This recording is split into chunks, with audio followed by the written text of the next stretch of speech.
அஸ்ஸலாமு அலைக்கும் respected viewers. இந்த வீடியோ வந்து ஒரு மிக மிக மிக முக்கியமான ஒரு பதிவாக இருக்க போது.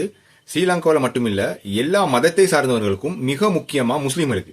என்னன்னு கேட்ட கடைசியான ஒரு வீடியோ போட்டிருந்தேன். அதில் நான் சொல்லியிருந்தேன், இந்த இந்தியாவில் இருக்கக்கூடிய சில நபர்கள் தன்னைத்தானே கிறிஸ்துவர்கள் அப்படின்னு சொல்லக்கூடக்கூடியவங்க, அவங்களுக்கும் கிறிஸ்துவ மதத்துக்கும் உண்மையான கிறிஸ்துவருக்கும் சம்பந்தமே இல்லை. உண்மையான கிறிஸ்துவர்கள் அவங்க பலஸ்தீனை கூடிய முஸ்லீம்களுக்கு சப்போர்ட் பண்ணி கொண்டு ஆதரவு வைக்கிறாங்க. மிக கண்ணியமான முறையில் வந்து அவங்க நடந்துக்குருவாங்க. God bless you. This is Father Monk Antonius Hananiya, Palestinian from Akka, Galilee. I congratulate our brothers and sisters in Islam, Eid Fitr Saeed, and I congratulate our Palestinian people for fighting in Palestine and outside Palestine. Remember, we are one people. I'm Palestinian, you are Palestinian. We fight together in every way possible. Zionist, I want to tell you something. You must go back to Europe. You must go back to Czechoslovakia. அது மட்டும் இல்லாம அவங்க இந்த இந்தியாவை சார்ந்த இந்த சில கிறிஸ்துவர்கள் முஸ்லீம்களுக்கு எதிராக சில குற்றச்சாட்டு வச்சாங்க. பலஸ்தீன அப்படின்ற பூமி வந்து யூதர்களுக்கு சொந்தம், அவங்க 4000 வருஷம் வந்துட்டு வந்தாங்க, சில கம்பி கட்டுற கதையெல்லாம் சொல்லிட்டு இருந்தாங்க. அது மட்டும் இல்லாம அது முஸ்லீம்கள் வந்து அந்த பூமியை வந்து திருடிக்கிட்டாங்க அப்படின்னு சொல்றாங்க. பொய். அப்போ பாலஸ்தீன் இஸ் ஈக்குவல் டு பொய். அப்போ இப்போ ஒரு 100 வருஷமா தான் அவங்க வந்து அடையாளப்படுத்திக்கிறாங்க. அதுவும் வந்து இஸ்ரேல் மக்களுக்கு எதிராக ஒரு ரியாக்ஷன். இவங்க ஹீப்ரூ ஜூ அப்படிங்கிற ஒரு அடையாளத்தை அவங்களுக்கு எடுத்த உடனே நாங்களும் மேல வரோம் பாருன்னு சொல்லி ஒரு ஒரு ஒரு எதிராக பண்ண விஷயம் தான். நீங்க சொல்றது பார்த்தா ஒரு பொய்யான அடையாளம். அவங்களுக்குன்னு எந்த ஒரு அடையாளமும் இல்லை. ஒரு மடத்தனமான வந்து அதன் அடிப்படையில் என்ன விளங்குதுன்னு கேட்டா, இவங்களுக்கு மார்க்கத்தை பத்தின எந்த ஒரு நாலேஜுமே இல்ல, சுத்த முட்டாள்தனமா இருக்கிறாங்க. இந்த மாதிரி நபர்களை நீங்க ஃபோக்கஸ் பண்ணி பாருங்க. இவங்க மதங்களை வந்து ஒப்பிட்டு ஏதாவது ஒரு நலவு கண்டன்னு சொன்னா எந்த மதமா இருந்தாலும் பரவாயில்ல, நாங்க அதுல இருந்து எடுப்போம், அந்த மாதிரி நபர்கள் இல்ல. இவங்களோட பொழப்பே வந்து இஸ்லாத்துக்கு ஏசுறது தான். இந்த மாதிரி நபர்களுக்கு நாங்க பதில் சொல்லி எங்க டைம் வந்து வேஸ்ட் பண்ணக்கூடாது. ஆனா அதை பாக்குற எக்கச்சக்கமான சில நபர்கள் அவங்க கமெண்ட்ஸ் பண்ணிக்கிறாங்க, இதுக்கு உண்மையான விளக்கத்தை கொடுங்க, உண்மைக்குமே தெரியாது பாலஸ்டைன் யாருக்கு தான் சொந்தம், உண்மைக்குமே அங்க என்னதான் நடக்குது. அதன் அடிப்படையில் நான் ஒரு வீடியோ ஒன்று போட்டிருந்தேன். சில ஒரு பணிவான வேண்டுகோள் அதன் நோக்கத்தில் எங்களோட முஸ்லீம் சகோதரர்களுக்கு இந்த மாதிரி கமெண்ட் செக்ஷன்ல யாராவது இப்படி ஒரு ரிக்வெஸ்ட் பண்ணும்போது உண்மைக்குமே பாலஸ்டைன் என்ன நடக்குது அப்படின்ற அடிப்படையில் முஸ்லீம்கள் வந்து அந்த பூமியை திருடிக்கிட்டாங்க இந்த மாதிரி ஜோக் அதெல்லாம் சொல்லும் போது இதை கமெண்ட்ஸ் பண்ணிட்டு சும்மா ஃப்ரீ பாலஸ்டைனுக்கு போகாம அதோடைய உண்மையான ரீசன் என்னது, இது எப்படி முஸ்லீம்களுக்கு சொந்தமாகுது அதை வந்து சொல்லுங்கன்னு சொல்லி ஒரு வீடியோ ஒன்று போட்டிருந்தேன். அதை போட்டதுக்கு பிறகு பல பேர் ரெக்வெஸ்ட் பண்ணிருக்காங்க, உண்மைக்குமே பாலஸ்டைன்ல என்ன நடக்குது. ஒரு ஸ்கூல் போற ஸ்டூடெண்ட் கூட என்னோட ஸ்கூல்ல வந்து டெய்லி கேட்பாங்க, கிளாஸ்ல கேட்பாங்க, இங்க என்னதான் நடக்குதுன்னு சொல்லிட்டு. ஆனா எக்ஸ்பிளைன் பண்ணிக்கொள்ள தெரியாத ஒரு சிச்சுவேஷன் ஆகிக்கிறோம். உண்மைக்குமே ப்ளீஸ் அங்க என்ன நடக்குதுன்னு சொல்லி சொல்லுங்க, எங்கேயும் கேட்க கிடைக்குது அப்படி சொல்லிட்டு. சோ அதன் அடிப்படையில இங்க பாலஸ்டைன்ல என்ன நடக்குது அப்படின்னு இந்த வீடியோவில் நாங்க ஒட்டுமொத்தமா பார்க்க போறோம். இது எப்படி முஸ்லீம்களுக்கு சொந்தம், இங்க பாலஸ்டைன் என்ன நடக்குது, மார்க்கத்தின் அடிப்படையில் நாங்க தெரிஞ்சுக்கிட்டோம்னு சொன்னாலே இங்க இருக்கிற விஷயங்கள் எல்லாம் வந்து கிளியர் ஆயிடும். முஸ்லீம்கள் களவெடுத்தாங்களா இல்ல இது என்னன்னு சொல்லிட்டு. அப்ப இந்த மாதிரி மடத்தனமானவர்கள கருத்துக்கு நாங்க வேறையா டைம் ஒதுக்கி பதில் சொல்ல தேவையில்ல. அந்த இஸ்லாம் சொல்லக்கூடிய அந்த மார்க்கத்தின் அடிப்படையில பாலஸ்டைன் அப்படின்ற பிரச்சனை நாங்க சொன்னு சொன்னாலே இந்த மாதிரி இந்த பூமியில வாழக்கூடிய சில கேன்சர் நோய்கள் இருக்கிறாங்க. உண்மையான கிறிஸ்துவர்களுக்கும் இவங்க கரைச்சல் தான். அந்த மாதிரி நபர்களுக்கு வந்து சும்மா வந்து பதில் கிடைச்சிடும். அதை கேட்டுட்டு இவங்க திருந்தலாம் மாட்டாங்க. அதை கண்டுக்கிறாத மாதிரி அவனோட வவுத்து பொழப்பு இல்லா பேசிடக்கூடாது, சோத்து பிரச்சனை இருக்குதானே. சோ அந்த உண்மையை வந்து அவங்க மறுத்துட்டு மறுக்க என்ன மாதிரி இஸ்லாத்துக்கு வந்து எதிர்த்து பேசிக்கிட்டே இருப்பாங்க. அப்ப அதன் அடிப்படையில இன்னைக்கு இந்த வீடியோல உண்மைக்குமே எக்ஸாக்ட்லி பாலஸ்டைன்ல என்னத்தான் நடந்துட்டு இருக்குது, முஸ்லீம்களுக்கு எது எப்படி இந்த பூமியை சொந்தமாகுது. அது மட்டும் இல்லாம இந்த பாலஸ்டைன் அப்படின்னு சொல்லக்கூடிய பிரச்சனையை நாங்க பார்க்கும்போது இப்ப நான் சிம்பிளா ஒரு கேள்வி ஒன்று கேட்கிறேன் உங்கள்கிட்ட, இந்த பூமி எதன் அடிப்படையில யூதர்களுக்கு போறதுக்கு தடை பண்ணி வச்சிருக்கு அப்படின்னு யாரும் சரி உங்கள்ட்ட கேட்டா உங்களுக்கு பதில் தெரியுமா? அப்படி தெரியாம நீங்க டக்குன்னு நீங்க ஷொக்காயினீங்கன்னு சொன்னா இந்த வீடியோ முக்கியமா உங்களுக்கு தான். அது முஸ்லீம் அல்லாதவர்கள் யாருக்கா இருந்தாலும் சரி, இந்த உலகத்தையே வந்து மிக தெளிவான ஒரு பாதையில கொண்டு வைக்கணும்னு சொன்னா நீங்க பாலஸ்டைன் அப்படின்ற இடத்துல என்ன நடக்குது, ஹாலிடே என்ன நடக்குதுன்னு தெரிஞ்சுக்கணும். அது மட்டும் இல்லாம நாங்க ஒவ்வொரு முஸ்லீம் இன்றைக்கு பல்வாரா பிரிஞ்சு நாங்க அந்த ஃபிர்கா ஒழிக்கிறோம், நாங்க இந்த ஃபிர்கா ஒழிக்கிறோம், நாங்க சரி நீங்க சரின்னு சொல்லி நீங்க எல்லாம் நினைச்சிட்டு இருக்கிறோம் தானே. நாங்க எல்லாம் உண்மைக்குமே நீங்க சரியான பாதையில ஈக்கிறீங்களா இல்லையா அப்படின்னு தெரிஞ்சுக்கிறதுக்கு பாலஸ்டைன்ல குரானின் அடிப்படையில் அங்க என்ன நடக்குது, அது எப்படி முஸ்லீம்களுக்கு சொந்தம் அப்படின்னு சொல்லி தெரிஞ்சுக்கிட்டா மட்டும்தான் நீங்க தெளிவான பாதையில சத்திய பாதையில இருக்கிறீங்கன்னு அர்த்தம். பாலஸ்டைன்ல என்னதான் மார்க்கத்தின் அடிப்படையில் நடக்குதுன்னே தெரியாத அது ஒரு காணி பிரச்சனை அப்படின்னு நினைச்சிருந்தேன்னு சொன்னா அப்ப கிரேட் இஸ்ரேலை பத்தி நீங்க என்ன சொல்றீங்க? இது பாலஸ்டைனை வந்து தாண்டி போகுது, அப்ப இங்க என்னதான் நடக்குது? சோ இந்த இடத்துல வந்து மாட்டுவீங்க. அதன் அடிப்படையில் இந்த டிக்டாக்ல நான் போடுற வீடியோ இந்த சப்ஜெக்ட் ரிலேட்டடா ஒரு 10 நிமிஷம் மேக்சிமம் அளவு தான் வந்து டிக்டாக்ல போடிடும். இதை முழுமையான வீடியோவை தயவு செஞ்சு போயிட்டு யூடியூப்ல பார்க்குமாறு தாழ்மையுடன் கேட்டுக்கொள்கிறேன். அதே மாதிரி சப்ஸ்கிரைப் பண்ணி ப்ளீஸ் டூ யுவர் சப்போர்ட். அப்பதான் வந்து எனக்கு ஒரு மோட்டிவேஷன் ஒன்று வரும் இல்லையா, அதுக்காக நான் சொல்றேன். அதன் அடிப்படையில் இன்னைக்கு இந்த வீடியோவில் பாலஸ்டைன் அப்படின்னு இந்த ஹோலி லேண்ட் எப்படி முஸ்லீம்களுக்கு சொந்தம், இங்க என்னத்தான் நடக்குது, குளோபலைசேஷன், கமர்ஷியலைசேஷன், டிஜிட்டலைசேஷன், உலகமயமாக்குதல்னு சொல்றாங்க, வணிகமயமாக்குதல்னு சொல்றாங்க. கிரேட் இஸ்ரேலா என்னது, சவுதியும் மக்காவும் அவங்களுக்கு போகுதா, இது எல்லாத்துக்குமே வீடியோ தான் இந்த வீடியோவில் பார்க்க போகிறோம். Welcome to the global Dorian YouTube channel.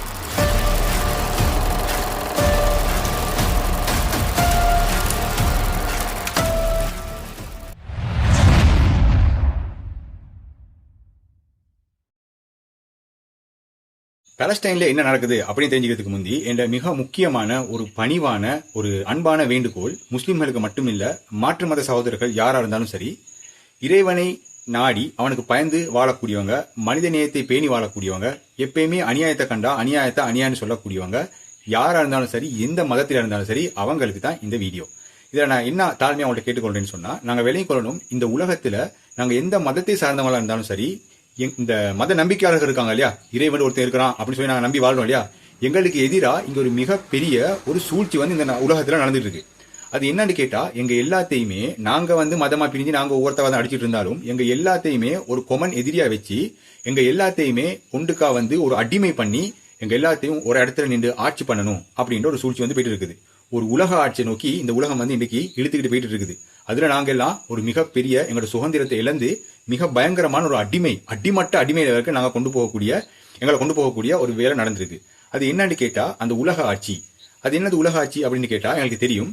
இதை கன்ஃபார்ம் பண்ணிக்கிறதுக்கு இந்த குளோபலைசேஷன், உலகமயமாக்குதல் அப்படின்னு சொன்னாங்க. ஏன்னா இந்த ஒட்டுமொத்த உலகத்தையுமே ஒரு கட்டுப்பாட்டுக்கு கீழே கொண்டு இங்க இருக்கக்கூடிய மனிதர்களை அடக்கி நாங்க விரும்பினமோ விரும்பலையோ அந்த ஆட்சிக்கு நாங்க ஒத்துக்கிறணும், எங்களை அடிமை பண்ணி ஏத்துக்கிற வைக்கணும் அப்படின்ற காரணத்துக்காக எங்களை குளோபலைசேஷன், இந்த உலகத்தை குளோபலைசேஷன் பண்ணிருக்கு. அதை தொடர்ந்து கமர்ஷியலைசேஷன், வணிகமயமாக்குதல். அதாவது மனிதன் இண்டிபெண்டா தற்சார்பு வாழ்க்கையா இவன் வாழக்கூடாது, வாழ்ந்தா இவன் இண்டிபெண்டா இருப்பான். அப்ப யார் சொல்றது இவன் கேட்க மாட்டான். இவனோட வாழ்க்கைக்கு அன்றாட வாழ்க்கைக்கு என்ன தேவையோ எல்லாமே நாங்க எங்களோட கண்ட்ரோலுக்கு எடுக்கணும், அதை சல்லி கொடுத்து இவன் வாங்கணும் அப்படின்ற ஒரு நிலைமையை உருவாக்குறது தான் கமர்ஷியலைசேஷன். அது மட்டும் இல்லாம டிஜிட்டலைசேஷன் பண்ணிட்டு இருக்காங்க. அடிமைத்தனத்தின் உச்சகட்டம்.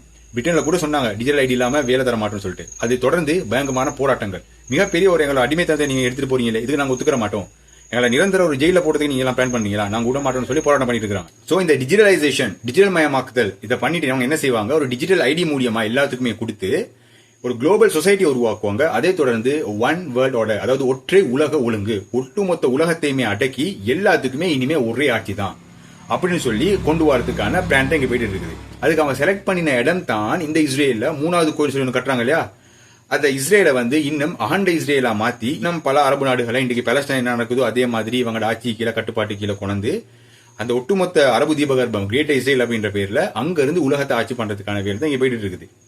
அது இந்த உலகத்தை நாங்க 3 ஸ்டேஜை பிரிக்கலாம். எப்படின்னு கேட்டா, இந்த பிரிட்டன் அப்படின்னு சொல்லக்கூடிய நாடு ஸ்டெர்லிங் போனை வச்சு ரூல் பண்ணிச்சு. அதை தொடர்ந்து அமெரிக்கன் டாலர் அப்படின்னு சொல்லக்கூடிய ஒரு கருவியை வச்சு உலகத்தை ஆட்சி பண்ணிட்டு இருக்குது.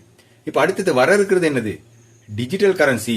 அந்த டிஜிட்டல் கரன்சி யார்கிட்ட கண்ட்ரோல் இருக்குது, இன்றைக்கு முஸ்லீம்ல யார் இனப்படுகொலை பண்ணிட்டு இருக்கிறாங்களோ அந்த யூதர்கள் சொல்லி இந்த யூத மதத்தை ஒரு கேடயமா பயன்படுத்தக்கூடிய யூதர்களுக்கான, ஏன்ஷியன்ட் யூதர்களுக்கான எந்த ஒரு ஜெனட்டிக்கலி கனெக்ஷனும் இல்லாத இந்த இஸ்ரேல் இருக்கக்கூடிய ஜயனிஸ்டுகளே செஞ்சு கொண்டிருக்கிறாங்க. அதாவது மார்க்கத்தை கேடயமா பயன்படுத்தக்கூடியவங்க. அப்ப இவங்க யாரு, உண்மையான இறை விசுவாசிகளுக்கு எதிரானவர்கள். இங்க ஒரு போர் நடந்துட்டு இருக்கு. என்னன்னு கேட்டா, ஹிஸ்புல்லா ஹிஸ்புஷ் ஷைத்தான் அப்படின்னு எங்க மார்க்கத்துக்கு அடிப்படையில் சொல்லுவோம். அதாவது இறைவனை நேசிக்கக்கூடியவர்கள் இறைவன் படை, அவளுடைய ஷைத்தானுடைய படை. சோ இந்த இறைவனை நேசிக்கக்கூடியவங்களுக்கு எதிராக இந்த ஷைத்தானை நேசிக்கக்கூடியவங்களோட படை எங்களை அடிமை பண்ணி ஆட்சி பண்ண நடக்குது. இதுதான் இதோடைய உண்மை.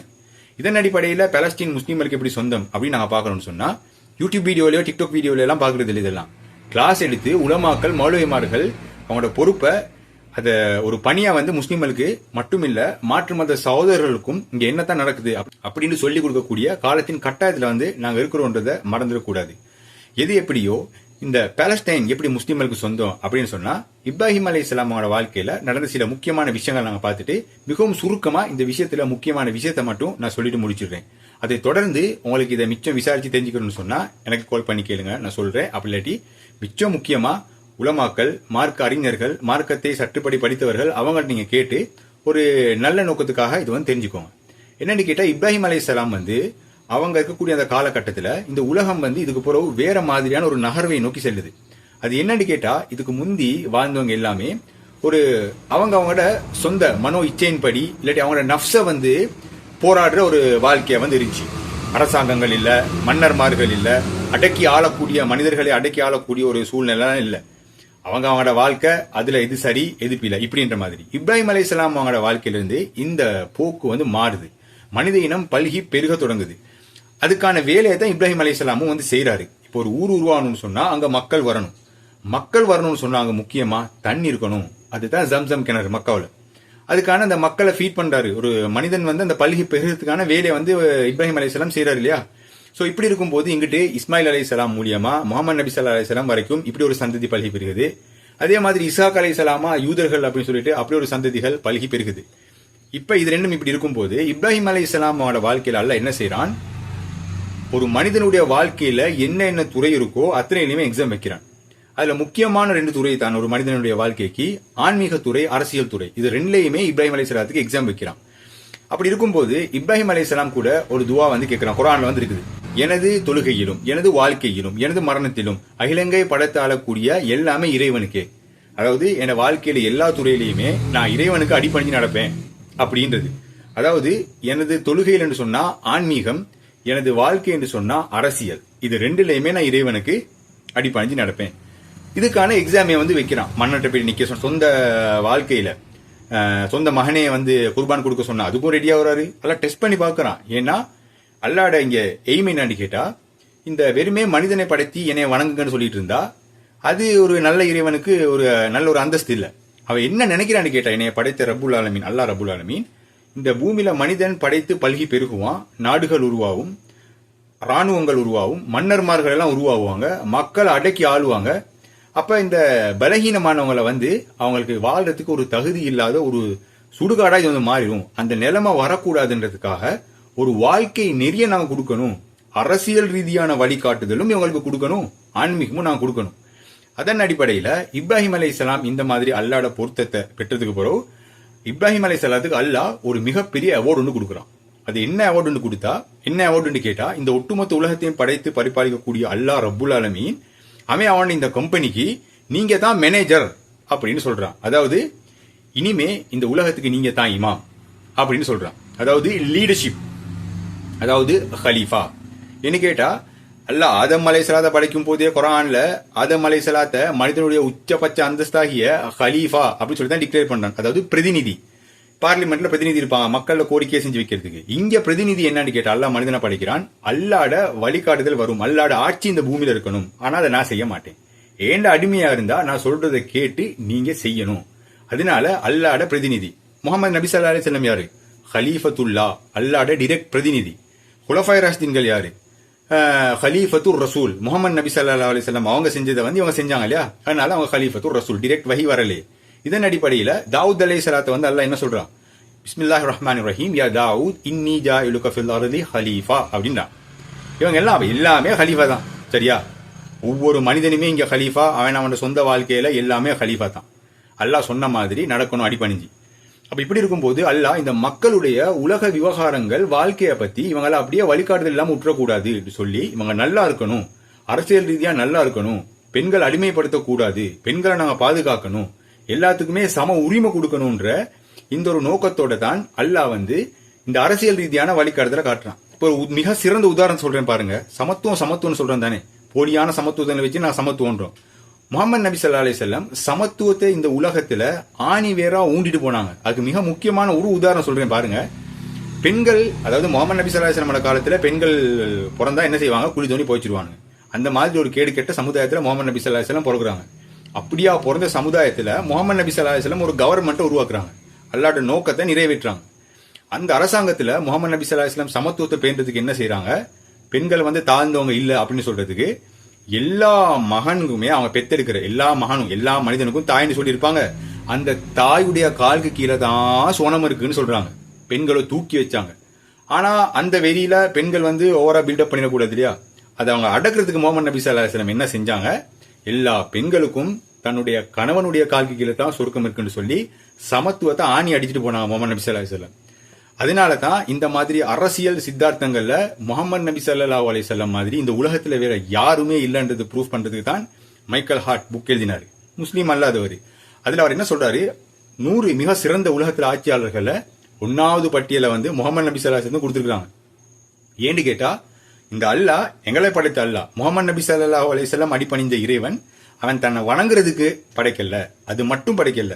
இந்த மனித இனம் ஒரு வழிகாட்டுதல் இல்லாம குட்டிச்சோரா போயிட கூடாதுன்றதுக்காக இந்த உலகத்தை படைச்சு மனிதனையும் படைச்ச நாட்டார வழிகாட்டுதலுக்கு நீங்க அடிபணிஞ்சு நடங்க.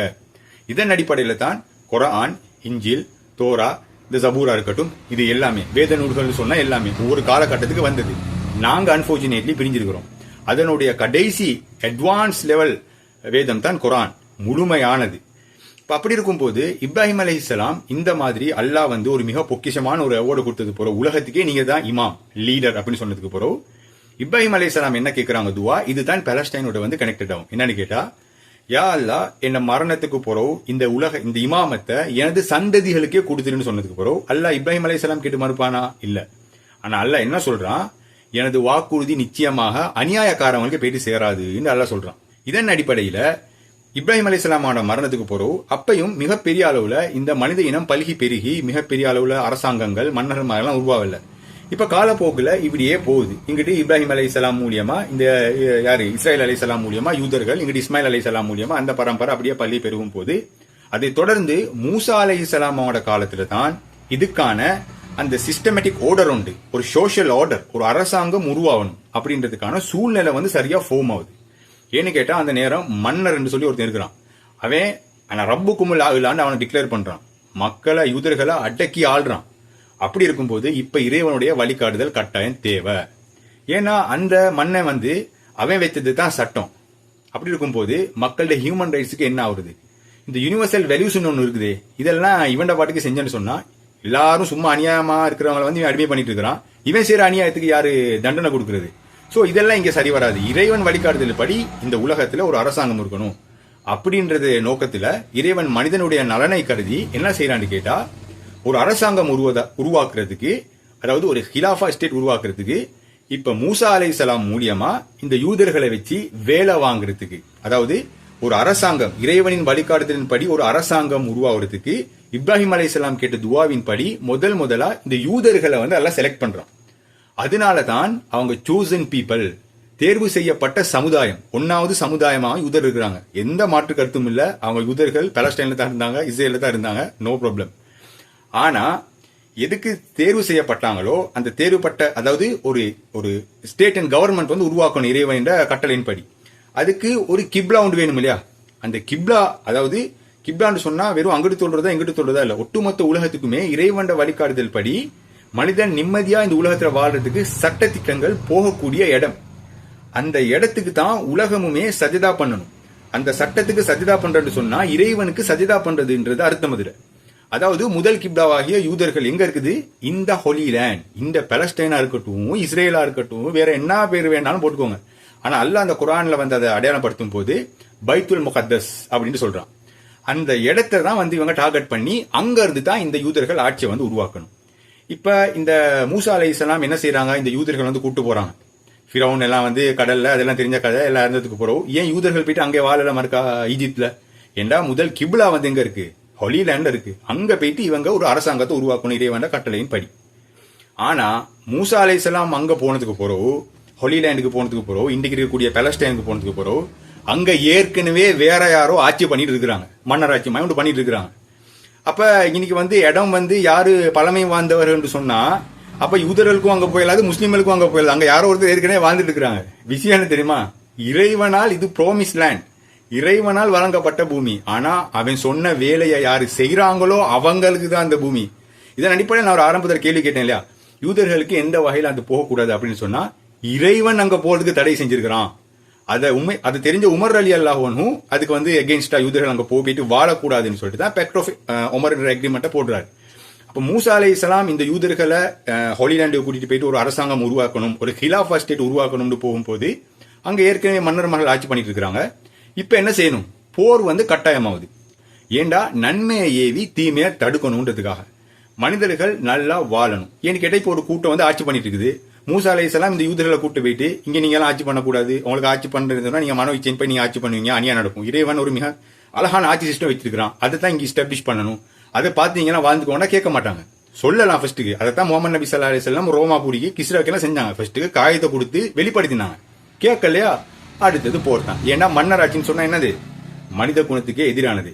இந்த மன்னன் ஆட்சியில இருந்து காப்பாத்தினது உலகத்துல மனித சமுதாயத்தை, உண்மையான டெமோக்ரஸியா மனிதனுக்கு கொடுத்தது யாரு? முகமது நபி ஸல்லல்லாஹு அலைஹி வஸல்லம். அதுக்கான எவிடன்ஸ் தான் இதெல்லாம். அமெரிக்காவிலேயே போட்டுருக்குது அந்த வேர்ல்டு பெஸ்ட் லோ கிவ் அப்படின்னு சொல்லிட்டு. அப்ப முஸ்லீம்களுக்கு வந்து அரசியல் சொல்லி கொடுக்கறது இங்க உள்ளவங்க மிகப்பெரிய ஜோக்கா இருக்கு. ஏன்னு கேட்டா உண்மையான அரசியல் சொன்னா எங்களையும் இந்த மனிதத்தையும் படைத்த, இந்த மனிதர்களையும் படைத்த இறைவனால் வழங்கப்பட்ட அரசியல் தான் உண்மையான அரசியல். அது வந்து முஸ்லீம்களுக்கு தெரியும். அதன் அடிப்படையில் இந்த யூதர்களை வந்து மூசா அலைஹிஸ்ஸலாம் அவங்க கூட்டு போயிட்டு இந்த அரசாங்கத்தை உருவாக்குறதுக்கு அங்க இருக்கிற ஆட்களோட வந்து இப்ப போர் புரிய சொல்றாங்க. அப்ப இந்த யூதர்கள் என்ன சொல்றாங்க? இல்ல, மூசா அலைஹிஸ்ஸலாம் என்ன சொல்றாங்க? புனிதமான பூமியில் நுழையுங்கள், அதாவது பைத்துல் மக்தஸ், இன்றைக்கு இருக்கக்கூடிய பலஸ்தீனுக்கு நுழையுங்கள். இன்னும் பிரமுதுக காட்டி திரும்பாதீங்க, பயந்து ஓடாதீங்க, சண்டைக்கு போங்க அப்படின்னு சொல்றாங்க. என்னத்துக்கு சண்டைக்கு போகணும்? சொல்லது கேட்கறாங்கல்ல, அறப்படிக்கிறாங்க. அப்ப நல்ல நோக்கத்துக்கு இறைவன்ட வழிகாட்டுதல், இறைவன் சொல்லிட்டான், யாரு ஏத்துக்கிட்டாலும் சரி ஏத்துக்கிறாட்டியும் சரி. ஆனா அதுக்கு பின்னுக்குள்ள நலவை வந்து நாங்க விளங்கிக்கிறோம். இப்ப 2 மன்னர்மார்கள் இருக்காங்க. ஒரு மன்னர் நல்லவர், ஒரு மன்னர் கெட்டவர், மக்களுக்கு அநியாயம் செய்யறாரு. இந்த நல்ல மன்னர் வந்து கெட்ட மன்னருக்கு எதிராக சண்டை போட போறாரு. ஏன்னா நல்ல மன்னவர் எவ்வளவு தான் சொன்னாலும் கேட்கறாங்கல்ல, மக்கள் அநியாயம் பண்ணிட்டு இருக்கிறாங்க. இந்த நேரத்துல அதை பாதிக்கப்படக்கூடிய மக்கள் என்ன செய்வாங்க? இந்த நல்ல மன்னருக்கு போயிட்டு சண்டை போடுங்கன்னு சொல்லுவாங்க. அதுதான் இங்க நடக்குது. சண்டைன்னு சொன்னாலே பயப்படக்கூடாது, அதனுடைய உண்மை தன்மையை வந்து விளங்கிக்கணும். அப்ப இதுக்கு யூதர்கள் வந்து ரெடி இல்ல. அப்ப இறைவன் என்ன செய்யறான்? தண்டனை கொடுக்கறான். 40 வருஷமா இந்த மாதிரி இந்த அரசாங்கத்தை உருவாக்குறதுக்கு மூசா அலைஹிஸ்ஸலாத்துக்கு பிறகு எத்தனை நபி வந்தாலும், தாவூத் அலைஹிஸ்ஸலாம் வந்தாங்க, சுலைமான் அலைஹிஸ்ஸலாம் வந்தாங்க. அதுக்கு பிறகு சுலைமான் அலைஹிஸ்ஸலாம் யாரு? ஹலீஃபா. தாவூத் அலைஹிஸ்ஸலாம் யாரு? ஹலீஃபா. இப்ப இன்னைக்கு தாவூத் அலைஹிஸ்ஸலாம் அவங்களோட மகன், சுலைமான் அலைஹிஸ்ஸலாம் மகன்றதுனால அவர் ஆட்சிக்கு வரல, அதாவது அவர் ஹலீஃபாவா இல்ல. விஷயம் என்னன்னு கேட்டா மிக சிறந்த, அதாவது நபிமார்கள் இருந்துன்னு சொன்னாலே அவங்களுக்கு பார்க்க சிறந்தவங்க சமூகத்தில் இருக்க மாட்டாங்க. மார்க்கத்தை விளங்கினவங்க, அல்லாவுக்கு அடிப்பஞ்சு நடக்கக்கூடியவங்க இருக்க மாட்டாங்க. மார்க்கத்துல வந்து அல்லாவுக்கு யார் அடிப்பணிஞ்சு நிக்கிறா, மிக சிறந்த அடிப்பணிஞ்சு வேலை செய்யக்கூடியவங்க இருக்காங்களோ அவங்க தான் அடுத்த ஹலீஃபாவுக்கான குவாலிஃபிகேஷன் இருக்கும். இது யாரும் வாயால சொல்லி எல்லாம் இயலாது. அது இன்னைக்கு வந்து முகமது நபி ஸல்லல்லாஹு அலைஹி வஸல்லம் நடைபடுத்தினாங்க. அதுக்குன்னு வேற ஒரு ஷூரா கமிட்டி வந்து போட்டுருந்துச்சு இல்லையா? அதன் அடிப்படையில தான் ஹலீஃபா இருக்கணுமே ஒழிஞ்சு எனக்கு போற என்ன மகன் ஆட்சி பண்ணலாம் அப்படின்னு சொல்ல இயலாது. சோ இப்படி இருக்கும்போது இந்த யூதர்களை வந்து இந்த மாதிரி அரசாங்கம் உருவாக்குறதுக்கு இந்த அல்லாஹ் என்னத்துக்கு இவங்களை சூஸ் பண்ணினானோ, இவங்க என்னத்துக்கு தேர்வு செய்யப்பட்ட சமுதாயமா இருக்கிறாங்களோ அந்த வேலையை செய்யறதுக்கு இவங்க கடைசி வரைக்குமே தயாரே இல்லை. பேபிலோன்ல இருந்து வராங்க, இவங்க அடிக்கிறாங்க, விரட்டுறாங்க. மறுக்க சுலைமான் அலைஹிஸ்ஸலாம் சொன்னா செஞ்சாங்க, அது போல இவங்க செய்யல இல்லையா? அது போல பேபிலோன்ல இருந்து வராங்க. அது போல ஜுல்கர்னைன் வந்து பேபிலோன்ல உடைச்சுதான் கட்டி கொடுக்குறாங்க, மறுக்க திருந்தி வாழுங்கன்றாங்க. அல்லாஹ் ஈசா அலைஹிஸ்ஸலாத்தை அனுப்புனா, இவங்க ஈசா அலைஹிஸ்ஸலாத்தை ரெகக்னைஸ் பண்ணிக்கிறவே இல்லை. Jews have killed prophets. We have suffered because of it. We sometimes have the sins of arrogance, smugness, of not listening to the teachings of God and the teachings of the prophets. And we recognize that. We don't claim through chosen people or whatever it is that we are superior and immune from these flaws.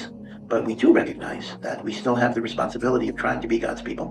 And hopefully, we try to do our best. So all I'm saying is, if you look at the whole picture, you see a God of accountability, that we are very definitely accountable and responsible for very serious transgressions. And God is saying that we are His, no matter how bad we are. Now that doesn't mean we get a free ride, and God knows the Jewish people have not gotten a free pass. இப்ப கடைசியா அல்லாஹ் இவங்களுக்கு ஒரு chance ஒன்று கொடுக்குறான். முகமது நபி ஸல்லல்லாஹு அலைஹி வஸல்லம் மூலியமா இவங்களை வந்து இந்த கிலாஃபத்தை வந்து உருவாக்குறதுக்கு, அதாவது ஒரு அரசாங்கம் மனித இனத்துக்கு மட்டும் இல்ல, மிருக இனத்துக்கு, இயற்கை வளங்களுக்கு எல்லாமே பாதுகாக்கக்கூடிய மாதிரி ஒரு அரசாங்கத்தை உருவாக்குறதுக்கு முகமது நபி ஸல்லல்லாஹு அலைஹி வஸல்லம் மதீனாவுல 17 மாசம் கிப்லா வந்து அங்கிட்டு வந்து தொழுதுட்டு இருந்தாங்க. யூதர்களோட கிப்லா, யூதர்களோட வந்து வேலை செஞ்சுட்டே இருந்தாங்க. அவனோட மனசை நோவடிக்க கூடாது. எங்களுக்கு முந்தைய நபிமார்களோட வேலை செஞ்சுட்டு வந்தாங்க, நாங்க நல்லா நடக்கணும்னு சொல்லிட்டு யூதர்களுக்கு ஒத்து போற மாதிரியே வேலை செஞ்சுட்டு இருப்பாங்க. ஆனா அவனுக்கு என்ன செஞ்சானுங்க? முகமது நபி ஸல்லல்லாஹு அலைஹி வஸல்லத்தையே கொல்றதுக்கு வந்தாங்க. ஈசா அலைஹிஸ்ஸலாத்துக்கு செஞ்ச அநியாயம் 1 இல்ல 2 இல்ல. யஹ்யா அலைஹிஸ்ஸலாம், இந்த மாதிரி ஜக்கரியா அலைஹிஸ்ஸலாம், மரியம் அலைஹிஸ்ஸலாத்துக்கு வந்து கட்டுக்கதை சொன்னானுங்க. ஈசா அலைஹிஸ்ஸலாத்தை வந்து ஏத்துக்கறல. இந்த மாதிரி பல விதமான சூழ்ச்சிகள் வந்து முகமது நபி ஸல்லல்லாஹு அலைஹி வஸல்லம் அவங்களுக்கே வந்து இவனுங்க எதிர்த்து வேலை செஞ்சதுக்கு போறோம். அல்லாஹ் ஒரு கட்டத்துக்கு போறோம் என்ன சொல்லிட்டான்? மறுக்கவும் அந்த அல்லாஹ்வோட கோபப்பார வந்துடுச்சு. இனிமே அவங்களுக்கு இந்த பூமி இல்ல, கிளம்பி போயிட்டுங்கன்ட்டான். முகமது நபி ஸல்லல்லாஹு அலைஹி வஸல்லம் என்ன செஞ்சாங்க? அல்லாஹ்வே சொல்லிட்டான், செய்ய வழி இல்லை. அந்த கிப்லாவை அதுக்கப்புறம் அங்கிட்டு இருந்து கிப்லாவை இங்கிட்டு மாத்தினாங்க. அதாவது உலக ஆட்சிக்காக அந்த சமுதாயத்தை எல்லாம் செலக்ட் பண்ணினா, இதுக்கு போறோம் அந்த கிப்லா இங்கிட்டு சொல்லி மாத்திட்டாங்க. அதுதான் கிப்லாவை மாத்துறேன்னு சொல்றது. இப்ப விளங்கிச்சா? இப்ப இறைவன் வந்து சொன்ன வேலைய, அதாவது இறைவன் ஒரு சமுதாயத்தை செலக்ட் பண்றான், அவங்க செய்யல, அவங்க தான் யூதர்கள். அப்படி செஞ்சிருந்தா தான் அவங்களுக்கு ஹோலி லேண்டுக்கு போயிடும், பாலஸ்டைனுக்கு போயிடும். இது நான் சொல்லல, யூதர்களே அவன் சொல்றாங்க. அவங்க என்ன செஞ்ச தவறுன்னு அவங்களே சொல்றாங்க. ஆனா முகமது நபி ஸல்லல்லாஹு அலைஹி வஸல்லம் இறைவன் வந்து அவங்கள எதுக்கு செலக்ட் பண்ணினாங்களோ அவங்க செய்யலையோ இதை முகமது நபி ஸல்லல்லாஹு அலைஹி வஸல்லம் ஒரு அரசாங்கத்தை சட்டப்படி செஞ்சு முடிச்சிட்டாங்க. முதல் தடவை இந்த உலகத்துல பெண்களுக்கு சொத்துரிமை இருக்கு. இந்த மாதிரி ஒட்டுமொத்தமான யூனிவர்சல் வேல்யூஸ் இன்னைக்கு உலகத்துல இந்த ஆட்சி சரியில்லாம ஏழையான மனிதர்கள் வந்து கஷ்டப்பட்டு இருக்காங்க இல்லையா, இவங்க எல்லாத்துக்குமே பதிலா முகமது நபி ஸல்லல்லாஹு அலைஹி வஸல்லம் சொல்லி மட்டும் இல்ல செஞ்சு காமிச்சிட்டு போனாங்க. நான் உதாரணத்துக்கு கேட்கிறேன், இன்னைக்கு இந்த உலகத்துல first world country, second world country, third world country இப்படின்னு பிரிச்சு வச்சிருக்குது. எப்படி உருவாச்சு? தேர்ட் வேர்ல்ட் கண்ட்ரில வாழ்றவங்க என்ன பாவம் செஞ்சாங்க? அவங்க ஏன் வறுமை கோட்டுக்கு கீழேயே இருக்கிறாங்க? அப்ப இங்க இருக்கிற சூழ்ச்சியில வந்து புரிஞ்சுக்கோங்க. ஏண்டா இங்க இஸ்லாம் இல்ல அப்படின்றது அர்த்தம். ஆனா இந்த முகமது நபி ஸல்லல்லாஹு அலைஹி வஸல்லம் இந்த அரசாங்கத்தை முழுமையா செஞ்சு முடிச்சதுக்கு போறோம், ஹிலாஃபா ஸ்டேட் உருவாக்கினதுக்கு போறோம். இப்ப யூதர்கள் எல்லாம் செலக்ட் பண்ணினான் இல்லையா, ஆனா இப்ராஹிம் அலைஹிஸ்ஸலாத்துக்கு சொல்றான் அநியாயக்காரங்களுக்கு என்ற வாக்குறுதி செல்லாதுன்னு சொல்றான் இல்லையா. அதன் அடிப்படையில் இவங்க அநியாயம் செஞ்சாங்க, நபிமார்களை கொண்டாங்க, முகமது நபி ஸல்லல்லாஹு அலைஹி வஸல்லம் எதிராக வேலை செஞ்சாங்க. இவங்களுக்கு கடைசி சான்ஸும் இல்லா போச்சு. ஆனா முகமது நபி ஸல்லல்லாஹு அலைஹி வஸல்லம் அதை செஞ்சதுனால, அந்த சமுதாயம் சிறப்பா செஞ்சு முடிச்சதுனால, முழுமையான ஒரு தீன், ஒரு அரசியல் சிஸ்டத்தை உருவாக்கினதுனால அல்லாஹ் குர்ஆன்ல இப்ப டிக்ளேர் பண்றான். என்னன்னு கேட்டா, தேர்வு செய்யப்பட்ட சமுதாயங்களில், ஏன்னா ஏற்கனவே இதுக்கு முந்தி ஒருத்தரை செலக்ட் பண்ணி இருக்கு, ஆனா அவங்க செய்யல. இப்ப முகமது நபி ஸல்லல்லாஹு அலைஹி வஸல்லம் அவங்களுக்கும் அவங்களோட சமுதாயத்துக்கும் சொல்றாங்க, தேர்வு செய்யப்பட்ட சமுதாயங்களில் மிக சிறந்த சமுதாயமாக நீங்கள் இருக்கிறீர்கள். அது ஏன் அல்லாஹ் தேர்வு செய்யப்பட்டான், அதுக்கு டெபினேஷன் வந்து கொடுக்குறான். என்னன்னு கேட்டா, நீங்க வெறுமே வணக்க வழிபாடுகளில் நீங்க மிக சிறந்தவர்களாக இருக்கிறீர்கள் எங்களை படைச்ச இறைவன் ரப்புல் ஆலமீன் சொல்லல. பூமியில மனிதர்கள் நல்லபடியா வாழணும், சந்தோஷமா வாழணும், மிருகங்கள் உட்படன்னு சொல்லி நடக்கக்கூடிய ரப்புல் ஆலமீன் அவன் என்னத்துக்கு இந்த சர்டிபிகேட்டை கொடுக்குறான்?